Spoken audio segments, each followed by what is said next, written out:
Good afternoon, everyone. Before I get started, two quick things. One, an acknowledgement, not an announcement. Today is my sister's birthday, and I wish her a happy birthday. She is my dear What's her name? Elizabeth Carney. I spoke with her this morning, and we are very close. The second is that some of you have been asking, and I can confirm that the President is having a meeting early this afternoon with Senate Democratic leaders here at the White House to discuss obvious matters. I also can tell you that the Vice President, who is in Moscow, is making some calls, leadership calls as well. That's all I have from the announcement on the announcement front. So let's get started. Ben. Thanks, Jay. A couple questions on Libya, please. Can you set expectations for today's principals meeting? In particular, is this the day when the team is trying to settle on a recommendation for the best intervention strategy to present to the President? Ben, today is a Principals Committee meeting, as you note. These happen with some regularity, and they are discussing the events in Libya and in the region. I don't anticipate, in fact, I know this is not a decision meeting. It is obviously one that will, in which the events that are evolving in Libya will be reviewed and discussed, and the variety of options that we have already taken and are implementing will be discussed, as well as the options that remain on the table. But I think I would not, I don't want to raise expectations that this is a meeting that will lead to an imminent concrete decision about some action. A lot of the questions that we have go to a sense of urgency on behalf of the administration, and you've talked to us about perspective how fast things are moving. But I'm curious, the story in Libya seems to be going the wrong way in terms of certainly the hopes of the White House. Gaddafi seems even more and more entrenched as the day goes on instead of less. I'm wondering if that pattern of events changes the timeline at all here. It quickens the need for a decision about how to intervene. Ben, let me take you back a little bit, because I understand your question, and I understand this sense of urgency that's created by what we've been witnessing occur in Libya. But let me remind you, first of all, what has been done in remarkable time. We have imposed very strong sanctions, including freezing over $30 billion of the Gaddafi regime's assets. We have coordinated also with the United Nations for additional sanctions with our European partners and through the United Nations. We have led the way in initiating steps through the United Nations to make sure that those members of the Gaddafi regime who are responsible for gross violations of human rights and the use of violence against the Libyan people will be held accountable. That includes a UN Security Council referral of the Gaddafi regime to the International Criminal Court. We are engaged in a highly swift and coordinated effort to provide humanitarian assistance. And we have also, through a variety of channels, reached out to the opposition to discuss what their goals are and what their situation is. We have also done military contingency planning. We have talked about positioning resources in the region for contingencies that might occur of all sorts. And let me remind you that the meetings in at NATO this week in Brussels were initiated by the United States of America, by this president. This has all happened in 3 weeks. Let me take you back to April of 1992, which is when Yugoslav Air Force jets began to bomb civilians essentially when the violence began in Bosnia. It took, for an arms embargo, which has already been initiated by the UN against Libya, 3 months from the declaration of Slovene and Croatian independence for the imposition of an arms embargo. It took 9 days in this case. When the ethnic cleansing began in April of '92 in Bosnia, it took over a year for an asset freeze. over 2 years for a travel ban. Again, our actions were in under 2 weeks in this case. There has never been a situation where the international community, with leadership by the United States, has acted as quickly as it has to respond to this kind of situation. This is not the end of it. We are continuing to review options, and we are obviously aware of the suffering in Libya and the violence there. But I think it is very important for people to understand the kind of dramatic action that has been taken with the leadership of this president, and that will continue to be taken as we move forward. Yes. Jay, if you're saying that a decision is not necessarily going to come today, can you give us a sense of when something like that would come?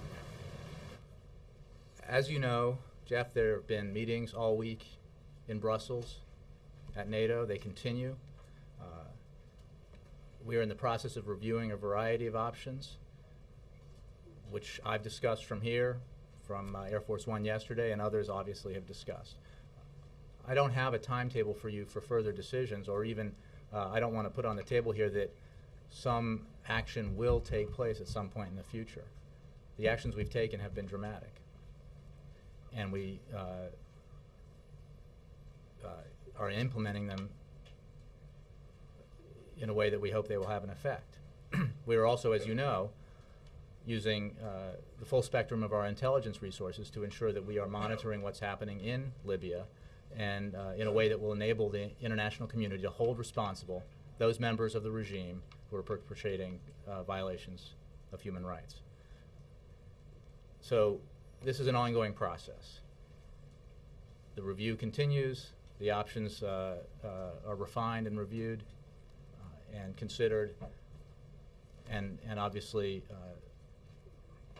we want to work with our international partners. We feel it's very important so that any action we take be done in a coordinated way with our international partners, because that is a powerful message to the people of Libya, to the Libyan regime, and to the people around the region. This is not about the United States. It is not about Western powers, European powers. It's about the people of the region, and in this case, the people of Libya. Let me switch topics really quickly regarding Secretary Locke. When do you expect to name a successor for him? And do you expect that his appointment to the ambassador to China will go relatively rapidly through the Senate? We certainly anticipate that Secretary Locke will be approved by the Senate. He has been approved, obviously, once before for his current post, and he is we feel, supremely qualified candidate for the ambassadorship.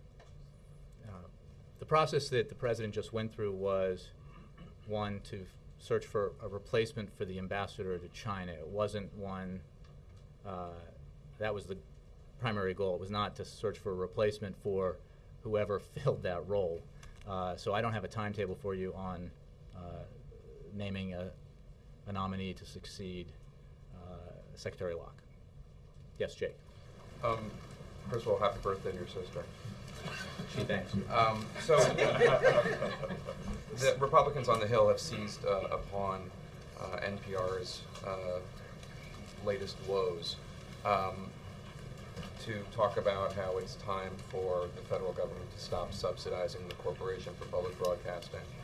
The President's budget proposes more than $400 million for the Corporation for Public Broadcasting. I'm wondering if you have any response to the recent kerfuffle involving the resignations of both Schillers. Jake, everyone agrees that we need to cut spending. The President put forward a budget that does that in dramatic fashion. That budget also contains within it the President's priorities, and we're working with Congress to find common ground, as you know, on the broader budget issues. But we believe that, or rather, we do not support calls to eliminate funding for National Public Radio and the Corporation for Public Broadcasting, as is evidenced by our budget. Well, we think they are worthwhile and important priorities, as our budget makes clear. Can you just elaborate a little bit? Why are they important priorities? What do they do that, I mean, Republicans argue that the marketplace should support the programs of public radio and PBS. Why does the administration disagree? I'm sorry, Mark. I just feel her being why does the administration disagree? You're not exactly offering a full-throated defense of that. I'm wondering, can you elaborate? Why Well, is I'm it- not, wait, I'm not, I don't know what you mean by a full-throated I defense. think What it was I am pretty saying full-throated. is that our budget makes clear. You guys could, Mara, would you want to come up here? But the budget makes clear the president's priorities, and among them are the funding at the level that we stipulate in the budget for National Public Radio and the Corporation for Public Broadcasting. I don't think people here want to get into the history of public broadcasting and public radio and why successive administrations of both parties have felt that it's worthwhile, but suffice it to say that we do. Jay, 2%. Hold on a second, let me just move through the line here. Can I? Yes. Quick question on the budget as well. You give the president a meeting with Senate Democratic leaders. You said Vice President Biden had been sort of deputized to lead these talks, and you did note that he was still making phone calls from overseas. But is this a sign the president is going to get more actively involved in these budget talks now that you're moving closer to another potential government shutdown? Well, Ed, the president's been involved, the White House has been involved, the vice president, as you know, has been involved. president been involved? Was he making He has phone had, calls before? in this broader debate about budgets and spending, the president has been engaged since the State of the Union in discussions with leaders rather, from both parties. You know, he has had said members to the White House. He has had discussions, some of which I have mentioned from here and read out from here. Multiple interactions, conversations, meetings between senior White House officials and congressional officials. We are engaged. We don't read out every meeting and phone call. The meetings and phone calls, or the meeting rather, and the phone calls that I mentioned today are happening. And it's all aimed at the purpose of finding the common ground that we need so that we can fund the government for the rest of the year with substantial spending cuts. As you know, an important part of this process is occurring today, I believe, on Capitol Hill when the Senate votes on two measures, the House H.R. 1, as it's known, the House Republican proposal, which will be voted on by the Senate, and then the Senate Democratic proposal, which will be voted on, and the outcome of those votes will, we think, help guide us forward in terms of the search for common ground. And we look forward to that happening, and we're working very hard to do what we think is very important, which is reach an agreement that funds the government, substantially reduces spending, continues to pay for the very things, the very priorities that are important to keep the economy growing, to ensure that the economy is continuing to create the kind of jobs that we saw last Friday with the most recent jobs announcement. And it takes us through the end of the fiscal year, because it is simply, we are too great a country with too large an economy to be in a situation where we are negotiating whether or not the government will remain open every 2 or 3 weeks. Real quick follow on Libya and no-fly zone. Yesterday, Secretary Clinton did an interview with Sky News, and she was stressing that this cannot be a U.S.-led situation. It has to be multilateral. And the reporter noted that other countries are involved, and the Arab League has gotten behind this, et cetera. So the reporter asked, in theory, the U.S. would support a no-fly zone, and the Secretary said, quote, well, we are going to support the efforts that are being made. Is that a yes, that the administration supports a no-fly zone? Not that you're going to implement it, but that you support it, but you're just trying to figure out how to make it work? Well, I don't want to refine the Secretary of State's words. What I have said from here and what others have said, and I think she's made clear, is that we're reviewing a variety of options. We are actively considering a no-fly zone. So we are going to support the efforts that are being made. The word support, we're going to support. Well, I think we will support in a coordinated way the actions of our international partners, which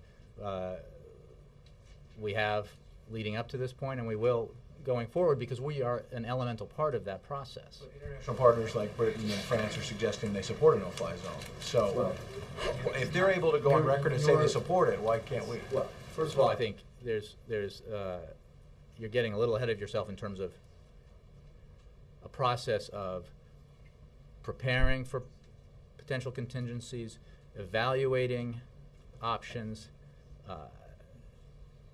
even preparing language, which I think you're referring to, and a decision by the international community, by NATO, by the UN, by the United States, by its international partners to endorse and pursue a specific course of action. I think there's a difference, and we are working very closely with the British and the French and many, many other countries on this effort. Just follow Jay. Let me go to Jay. Jay, let me follow up on Ed's question, because this morning she went a bit further on the early show. She said, quote, when asked about all the different options that are on the table, she said, quote, we think it's very important, I'm one-upping whatever it is. We think it's very important that there be a UN decision on whatever might be done. So she is basically saying that nothing's going to happen without UN approval, which means Security Council approval, and we already know that China and Russia are likely to veto anything. Isn't that a way of saying that we're satisfied with the status quo right now? Is that administration position that it has to come from the UN, as she said? It is our strong preference that actions we take are done in concert with our international partners. But she said UN, not just international partners. Well, and that means Security Council, and that means Russia and China. Let me just go back to the point. It is our strong preference in this situation and many others that we act together with our international partners, because collectively we are stronger than we are individually in cases like this. It is also obviously the case, again, not referring to this specific action, but it is obviously the case that we always reserve the right to act, NATO does rather, as the United States does, to act on its own. But let me just be careful and say that our strong preference and what we are working for right now is to work with the United Nations and the NATO and all our international partners on the variety of considerations that are there, the variety of options that we're reviewing. Could you just answer, though, does the President agree that it's very, quote, it's very important that there be a UN decision on whatever might be done?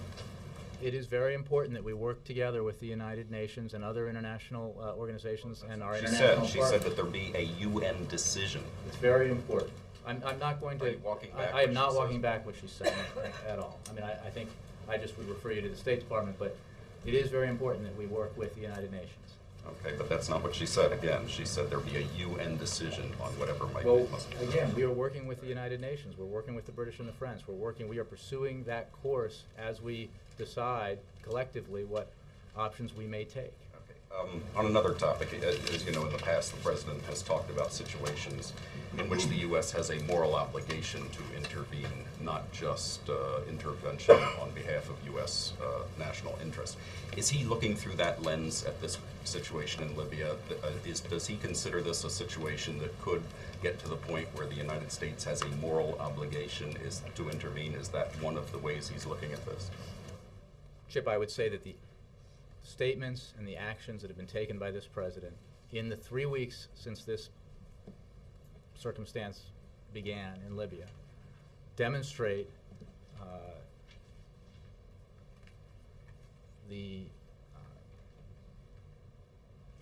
moral outrage that we feel at the actions taken by the Libyan regime against its people. So clearly there is a moral component to not just the actions of the United States and the President of the United States, but the actions of the entire international community in its swift and coordinated reaction to and response to the despicable behavior of the Libyan regime. Last question.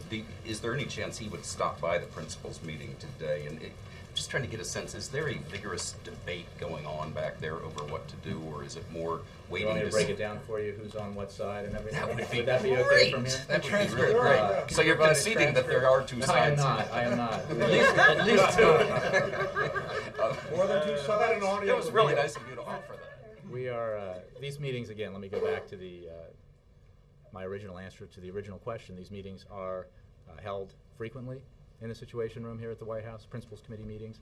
I believe there was one just a couple of weeks ago.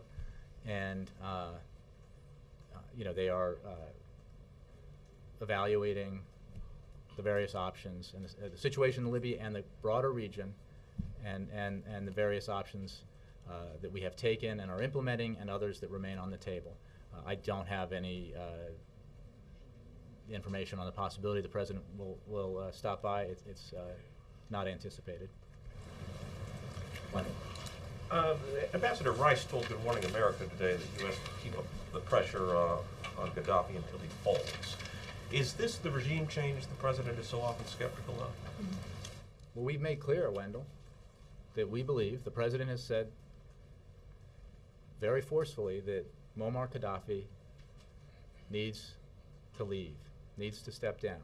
He has lost the legitimacy to rule in the eyes of his people and in the eyes of the world. I don't think you can be any clearer than that. Senators Kay Bailey Hutchison and Mary Landrieu want the President to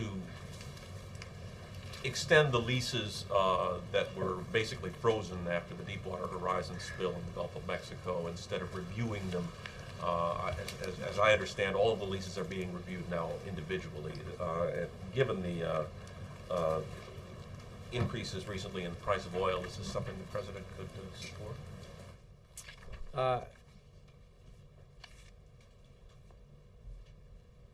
Since the oil spill in the Gulf, a terrible, terrible oil spill in the Gulf, the worst in history, we have ensured that future permits will be granted when there is a containment, when there is the applicant shows an ability to handle through a containment procedure the spill. We have, as you know, last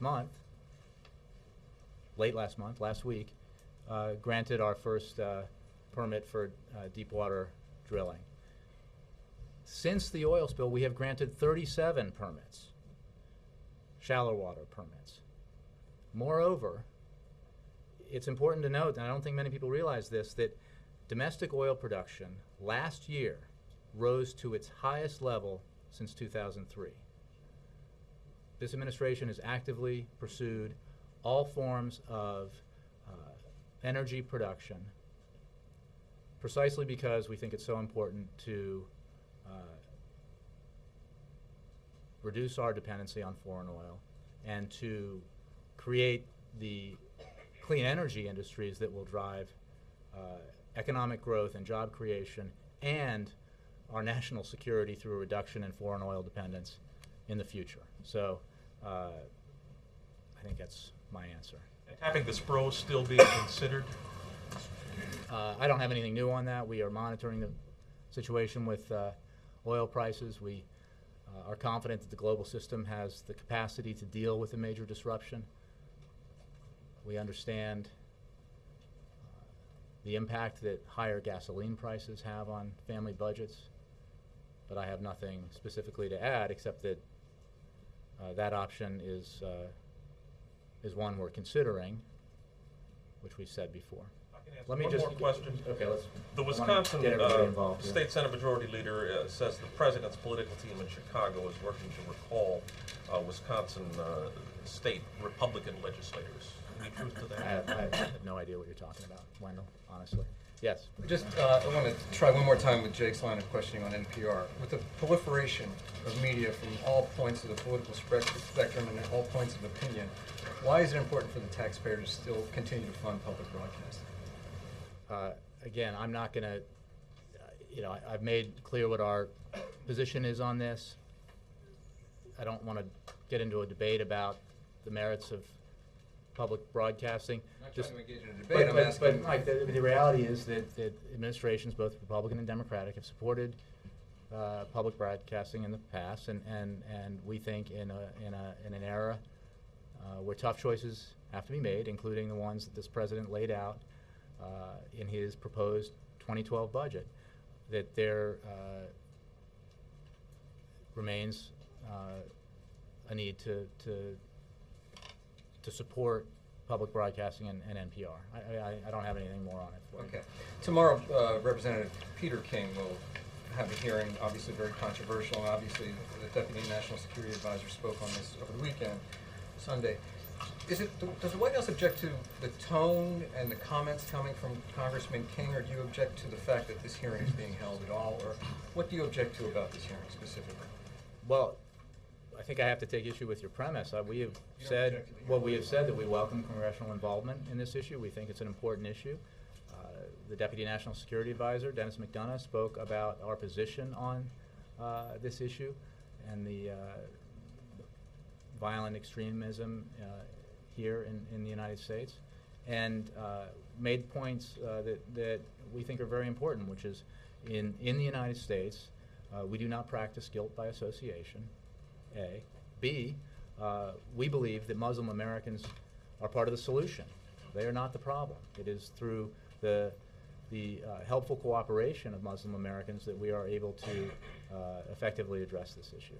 And finally, the meeting with Democratic leaders today, Joe Manchin, Dianne Feinstein have been critical of what they describe as a lack of presidential involvement. Was this meeting called in response to that criticism? No. When was it scheduled? It's been scheduled for days, and as you know, the President meets fairly regularly with leaders of Congress. We don't throw on meetings based on comments from individual senators in 24 hours. And I would just say that the debate that's happening in the Senate and the votes that will come out today in the Senate will give us an indication of where we need to go, Congress and the White House, to find the common ground that the American people want us to find so that we can reduce spending, tighten our belts, live within our means, and still fund the essential services of government, our national security, and make the investments that we need to make to continue growing, to make sure that the kind of growth we've seen in the last year plus and the kind of job creation we've seen in the last year continues, because there is no plan, no proposal that will be effective in reducing the deficit or addressing our long-term fiscal issues if we don't grow and create jobs. Yes. Thank you. Two questions. One on foreign policy. Does the UN arms embargo restrict the United States from sending arms to the Libyan rebels in the east? Senator McCain has said that it should be interpreted narrowly to apply only to the government, but what is the administration's interpretation of that? We believe that the arms embargo contains within it the flexibility to allow for a decision to arm the opposition if that decision were made. And the second question on the budget talks, what is the president hoping to come out of this meeting today with Democrats? Where are you headed? He hopes to continue the process of finding the common ground that I've made reference to from here, which is the kind of budget cuts that we can all agree on, that the American people expect us to make, in a continuing resolution that funds the government through the end of the year, maintains the investments in education and innovation and infrastructure that are essential to economic growth, and that does not include extraneous political or social issues that are not the focus of a proper focus of a budget deal. And are Biden's calls on specifically about the CR? I think it's safe to assume yes. Jay, what time is the budget meeting? It's early this afternoon. It may be within the hour. A minute ago, you used the statement, live within our means, and that's a statement President Obama used yesterday in Boston and is used often. That is a coincidence. Well, what I'm asking is, what does he mean by that? Does that mean a balanced budget when he says we need a government and a budget that helps us live within our means? Well, as a technical matter, beyond the broadly understood sense of the term, which is that you don't spend more, that you manage your budget responsibly, your inflow and your outflow. And I think as a specific matter, as we talked about in the early days after our budget release, Our budget is designed to get to a point where we are taking in what we are spending. Now, I understand that we have this huge overhang of a national debt that requires substantial interest payments. But you cannot one step in dealing with our fiscal situation, with our deficits and our long-term debt, is to get to a point where we are living within our means, spending only what we're taking in. That's what his budget proposal does, and he thinks it's a very important goal. So it means it's a budget in balance except for interest on the debt.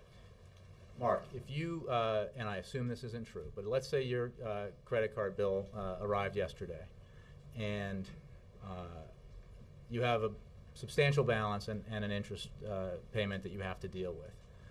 You're never going to get that under control if you go out tomorrow and drop another $1,000 that you haven't earned despite being worth more than that in the work that you do from here. So the point is that it is part of being responsible, financially responsible, fiscally responsible, to get to the point where we haven't been for a while. I remind you, in the years prior to getting here, there was a golden era in an administration long, long ago when balanced budgets were created, where surpluses were created, where surpluses were envisioned as far as the eye could see. 1999, 2000. That's not the circumstance that we inherited when we got here. It is a circumstance we hope to get to, at least in terms of the balance between inflow and outflow. And we think it's an important milestone. I'm still not clear on what it means. I hate to see your checkbook. Yeah. Thank you, Jay. On the budget talks, Kevin McCarthy yesterday. No gift for your sister. Kevin McCarthy suggested yesterday that there are talks among House and Senate leaders to extend the deadline from March 18th for another 2, 3, or even 4 weeks. Is that being circulated here at the White House? What does the president think of that? What I'll tell you is that we think it's important. I think you remember me saying, and probably others, prior to the recent CR that was signed, that our desire was to have more time, to allow for the negotiations that are necessary to reach the common ground that needs to be reached so we can get a deal through the end of the year. That is still our goal. How we get there, I'm not going to get into, draw lines in the sand about what we would specifically we would support or not support, but the overall point is important, which is the American people don't want us to get into a situation where we are going through these cycles of negotiations on how to make sure the government's bills are being paid every second Monday or every third Monday. So we need to get very soon to the hard work, the important work, but the achievable work of negotiating a budget deal that funds the government through the end of the year, cuts spending substantially in a way that all sides can agree on, and that maintains the important investments that keep our economy growing. So you're keeping the door open for that then? Yes. Jay, does the president feel that it's premature to broaden the budget talks, as some Senate Democrats have suggested, to include more than just this tiny slice of the budget that you're focusing on now? He's often said Mara, that's an these excellent question. In his State of the Union, he talked about, even as he was proposing a budget, or was going to propose a budget which would have substantial cuts in non-defense discretionary spending, he came out in front of a large audience to make the point that the non-defense discretionary budget is 12% of our overall budget. And there is no way to get from here to there responsibly in terms of restoring our fiscal sanity, you might say, if you don't address the bigger issues. He is committed to doing that. And he welcomes the input that other leaders in Washington are providing in that process. So And he, as I think I said from here on Monday, welcomes the statement by the Speaker of the House in the Wall Street Journal on Friday that dealing with those bigger issues that affect our long-term debt, entitlement spending, interest, defense, as well as tax expenditures, that we all need to link arms and do it together. Right, at some point, but yesterday, several leading Senate Democrats say that these negotiations that we're talking about now for the CR need to be broadened to talk about things that are mandatory, and not just domestic, non-defense discretionary. Well, So Marla, I does he would think just- that is premature? I would just say that we welcome the input from members and look forward to getting to the point where we are talking about reaching a deal on a continuing resolution that funds the government through the fiscal year, so that we can move on that has to to be deal done with the bigger. first. Well, look, I'm not making a dividing line, but I don't think that anyone thinks between now and March 18th we will resolve entitlement reform, tax expenditures, and all the other issues that go into it. We would go into a much bigger deal. But the elements that would go into a fiscal year 2011 agreement, I don't want to negotiate from here. Barrett, or, sorry, Jack. Jay, is the president then, to follow up on more, is it waiting for the House Republicans to put forward their broad budget before it would be prepared to enter into broader negotiations? Jackie, we are in a situation, as we were last week, where the government shuts down on March 18th. I mean, we're not, we need to resolve the issue on the table, which is funding for fiscal year 2011. So we're not waiting for anything to get to those talks. So we're eager to. But for broader negotiations, would Well, you like to see, he's put out his budget, so I think now you're we're- asking me a version of what Mara said, which is when, and I'm not from here just, separating the near term from the short term, except that we don't have a choice but to deal with the near term funding posed by, the short term extension. And, go ahead. And well, in that before you get to that near point, how worried are you that you'll be up against the president's departure to South America? We believe, and that's also the beginning of a congressional recess, rather, I think. So we believe that So they're looking to leave too. we have made clear, the president has made clear that it is an economic, it would be incredibly harmful to the economy if we were to have a shutdown of the government. He doesn't want one. Congressional leaders don't want one. They have said so, both parties, that we believe that we can work at a deal that avoids one, as we did last week. But obviously we think, as I've said, and I'll say one more time, it would not be good for the economy. It would create a great deal of uncertainty if we were to continue this exercise, repeat this exercise every 2 weeks. And Just Bjorn? briefly, the Congressional Budget Office scoring of your proposal from last week, they don't see $2 billion worth of savings if you separate Look, it. we support the Democratic proposal that was put forward. It wasn't our proposal, but it was the Senate Democratic proposal. We have come halfway, we, the White House and the Democrats, with slightly separate proposals. They don't match up dollar for dollar in the cuts. The point is, the Senate proposal will be voted on today. The Senate Democratic proposal will be voted on today. After the outcome of that vote, we will then receive, I think, a clear indication of the kind of, where we need to go. The President's made clear he's willing to do more. It is, I think, essential and incumbent upon the Republicans to show that they're willing to move, as we have, as the Democrats have. Because that's what the American people expect. They don't expect in a negotiation or a compromise or the finding of common ground that they expect both sides to give, both sides to make tough choices, to come together, to do the business the people sent us here to do. But on the numbers, you said that's a difference between the Senate proposal and your proposal. Well, That's what explains the I'm just CBO. saying that because you described it as our proposal, and I just wanted to make clear that, first of all, we have never formally laid out, we made clear that we had indicated additional cuts that we supported or could live with, that would another $6.5 billion in cuts. The Senate, because the Senate's a sovereign organization, the Senate Democrats produced their own budget that didn't, I'm just saying line for line, it didn't mirror necessarily the same cuts. We support it. We want the Senate to vote on it, and then we will proceed from there. Can we follow NPR over here? Let me just move around here. I haven't been. Yes, third row. Sorry. Jay, Yes. two Let's do questions, Christy. please. For her, first of all, the fact that Gary Locke is Chinese American, does the president believe this will make him more effective as an ambassador to China? Well, look, the president had an announcement today where he spoke.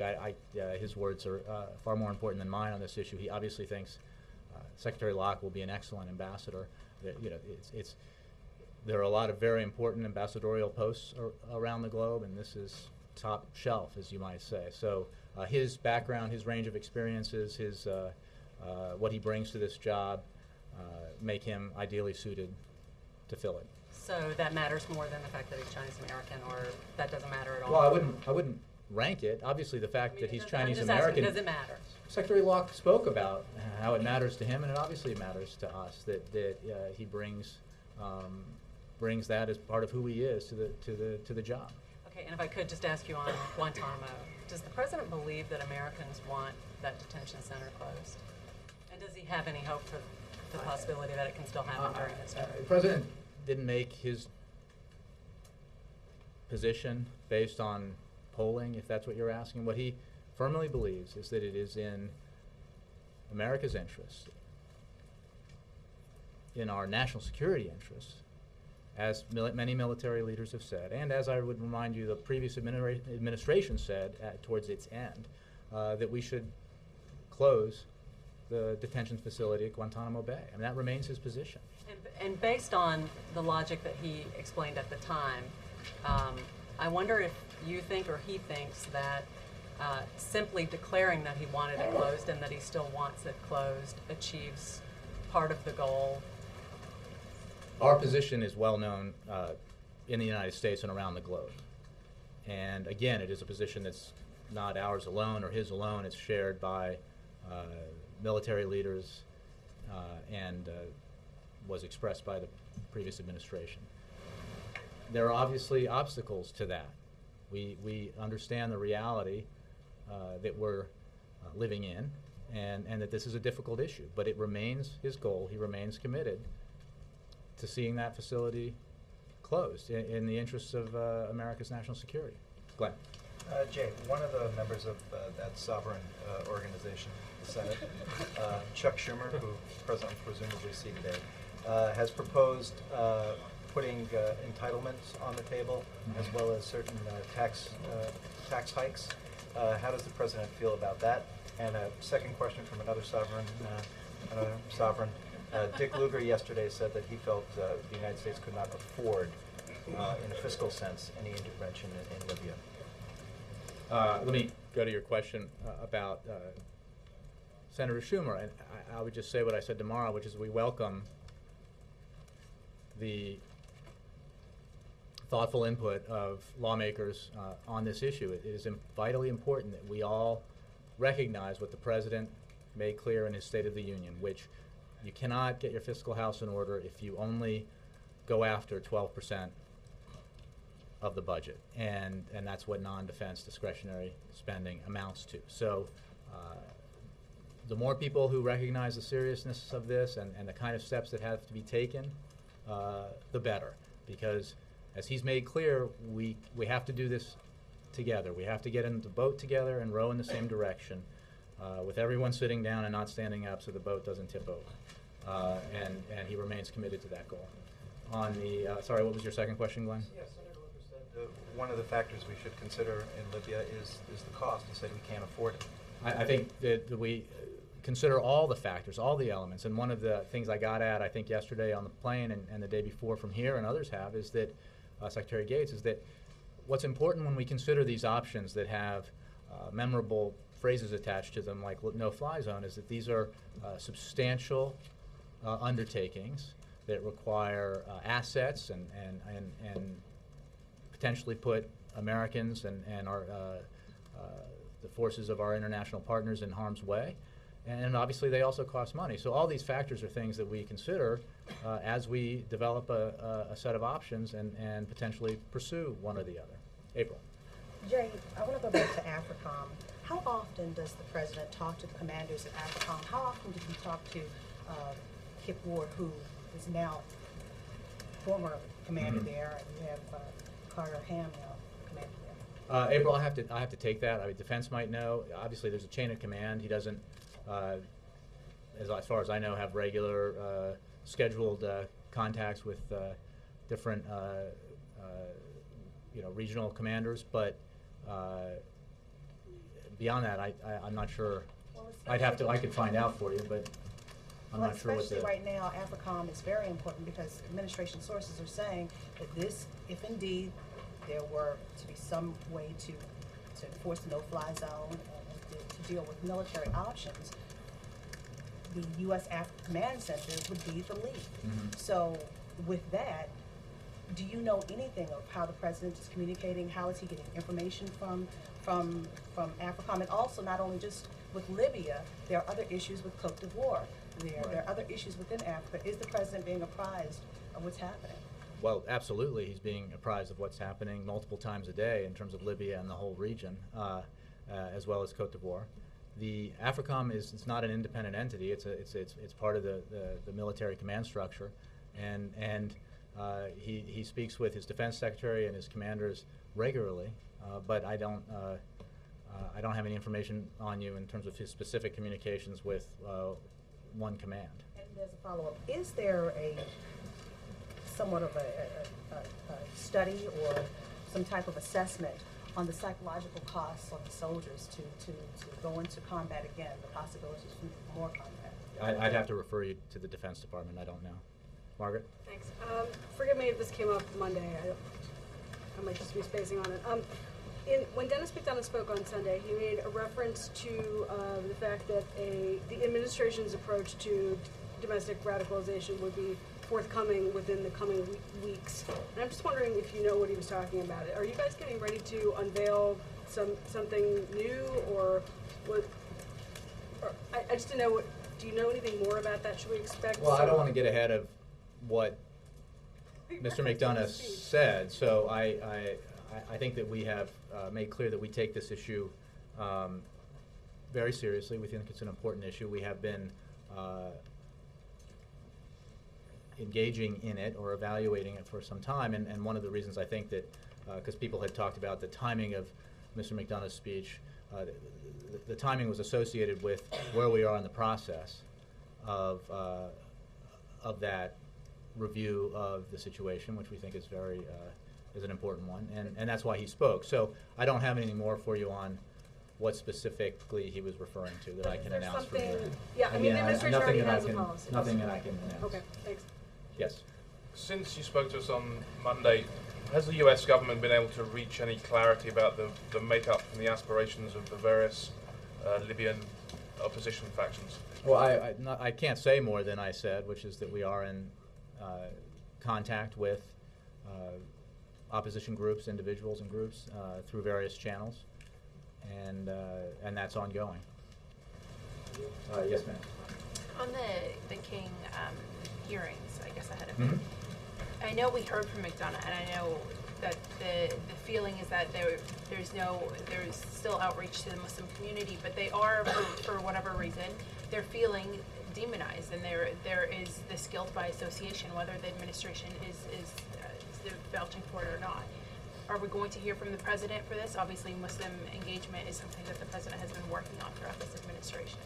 Well, he has, and I would say that the fact that Mr. McDonough went out and gave this speech when he did, where he did, is reinforces the message that he carried, which is that it is our belief, this administration's belief, that as I said, in the United States of America, we do not practice guilt by association, and B, that in fact, in dealing with this issue, Muslim Americans are very much a part of the solution and not the problem, and that is our position, and obviously, Congressman King should answer for himself.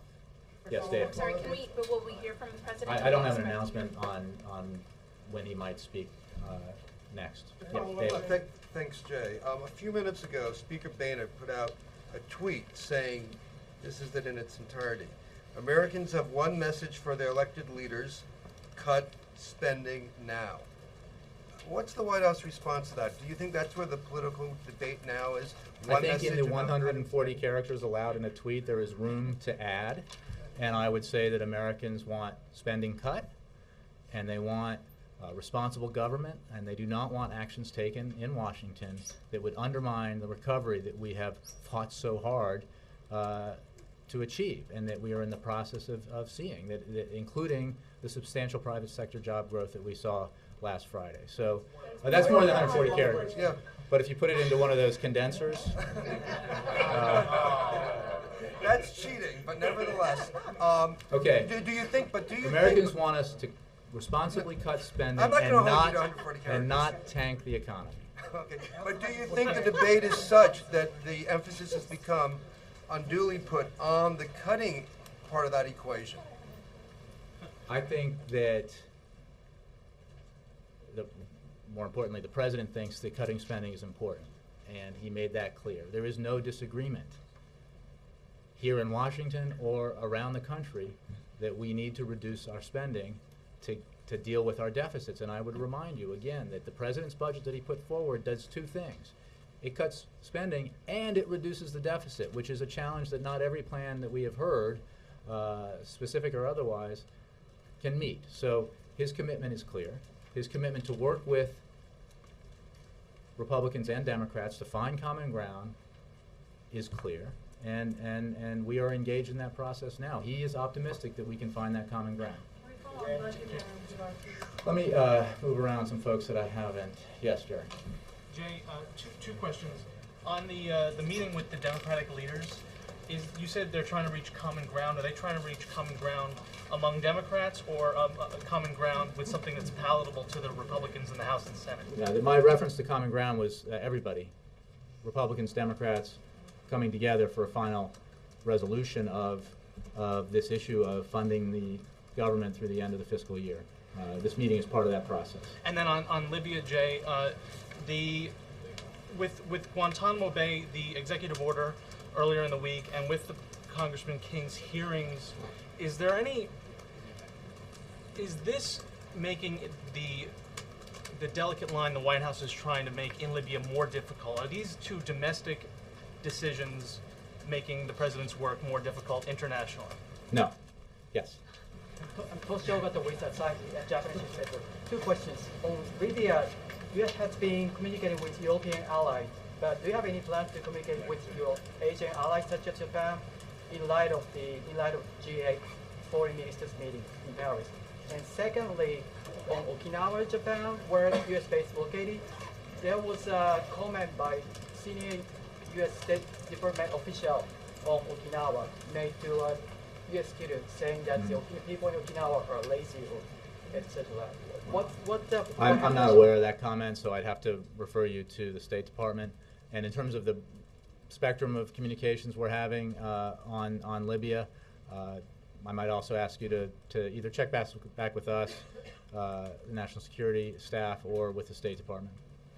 Let me go all the way back. Yes, in the back, final row, striped shirt. Thank you, Jay. On the no-fly zone, the big push seems to be coming from Britain and France. In this situation, is you've sort of articulated that you're willing to wait to get this right. Is the administration, is it fair to characterize that you're trying to be the cooler head? Or is there a concern that other nations are too quick to overcommit NATO resources, which are mostly U.S. resources? No. We are working with our international partners, the British and the French, and we are moving together. And the leadership the United States has shown has been quite clear, as I think I pointed out, and I think I reminded you at the beginning, or relatively close to the beginning, that it was the United States that initiated the meetings at the NAC, at NATO in Brussels, where a lot of these military options have been under consideration. So we are coordinating with our international partners, and that includes obviously the British and the French. Yes. One question. I have two questions. One directly from public broadcast. On public broadcast. Mhm. From an alternative perspective, I mean, could the case be made that since that there's only 2% of the funding comes from the federal government, that it could be a long-term benefit for public broadcasting to cut the purse strings from political pressure? I would just refer you to my statement before. Okay, second question. There's been some conflicting reports on where the White House stands with regards to Dr. Berwick at CMS. Is the White House still committed to seeing that through to confirmation? You know, I confess that I'll have to take that question. I don't have anything, which is not meant to connote anything except that I don't know. So let me take that question. We'll get back to you. Yes. Yeah. Okay. Why is tax cuts so much of a mantra when it didn't create jobs over the last decade and 40% of the stimulus was tax cuts? And do you agree with Senator Reid's news conference yesterday that oil subsidies and farm subsidies could be alternative ways to cut the budget? And thirdly, is Social Security off the table now that people are starting to realize that not a dime of the deficit comes from Social Security and it's fully paid for 30 years? That's a lot of questions, but we believe that the tax cuts that this president has proposed and supported and signed into law have had a very positive impact on the economy. The ones that were included in the Recovery Act helped us get out of a situation where this economy was experiencing dramatic negative growth. It was shrinking, where job loss was as high as 740 or 50,000 a month, to a situation now where we have real economic growth and real job growth, and have had for a sustained period of time. And we think that the payroll tax holiday, the payroll tax cut that every American received as a result of the tax cut deal, the bipartisan tax cut deal that was reached in December, which the president signed, has had a salutary effect on growth in this quarter. So we think they are part of the package. And I would remind you that this president has passed something on the order of 14 or 17 small business tax cuts. So they are part of the puzzle. When you talk about the broader, it is true that as I think our budget director has said, that Social Security is not the problem when it comes to our near-term deficits, our annual deficits. It is, however, an issue in terms of its long-term solvency and health, and this is a vital program that we intend to make stronger as we address the overall issue of entitlement reform. Yes? Jay, you back on Libya for a second. You keep mentioning NATO. Is intervention in Libya something that can be sold as the purview of NATO, and is that a strong line of possible action you're pursuing? Let me just back up here and make clear that first of all, we are not at a decision point. We are considering these options. We are actively considering a no-fly zone. We are very committed to pursuing a process by which the options that we do decide on are that we work with our international partners to take them and implement them. Beyond that, I mean, distinctions between NATO is obviously a military alliance, and that is a fit place for discussing the military options that we have. It is also vital, we believe, very important to the whole way that we deal with the unrest in the region, that the international community broadly is part of this, that it is not just the West, it is not just the United States. And it has not been, and that has been a great virtue. And that's a virtue that we hope to continue. Okay, last one. Yes, sir. With the upcoming anniversary of the oil spill last summer, I wonder, is the president satisfied with the current level of new regulation over the oil industry and the level of preparedness for another potential incident like we saw last year? Well, I would just refer you to I forget who asked the question about drilling, that we take very seriously the need to have the regulations in place that will help prevent the kind of environmental disaster that we had because of the Deepwater spill, that the containment facilities are adequate, and that is why